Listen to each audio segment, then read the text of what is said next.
पानिपतची तिसरी लढाई 1760 मध्ये लढली होती।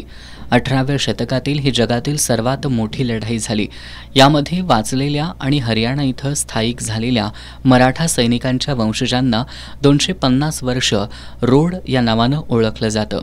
रोड मराठा समाजाचे नेते माजी सनदी अधिकारी सुरेंद्र मराठा यांच्या पुढाकारानं कोल्हापूरचे ज्येष्ठ इतिहास संशोधक डॉक्टर वसंतराव मोरे यांनी रोड समाजाबद्दल 10 वर्ष संशोधन करून त्यांना मराठा ही ओळख मिळवून दिली।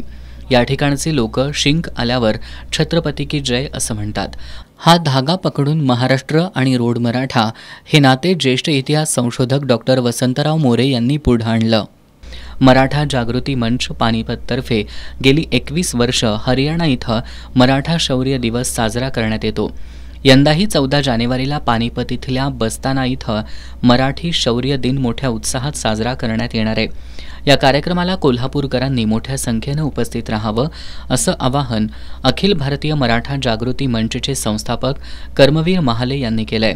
पानिपत मोहिमेच्या नावाखाली आर्थिक व्यवहार होत असतील तर त्याला कुणीही बळी पडू नये असं आवाहन त्यांनी केलंय।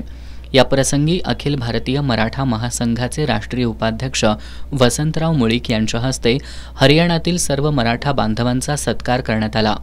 यावेळी डॉक्टर वसंतराव मोरे, मराठा जागृती मंच पानिपतचे राष्ट्रीय समन्वयक मिलिंद पाटील, सुरजित थारडक, प्रवीण घडतान, दिलबर महाले, ईशमसिंग तोरणे, कालू महाले, मराठा महासंघाचे वसंतराव मुळीक, अन्वी घाटगे, बबनराव रानगे, विनोद साळोखे आदी उपस्थित होते।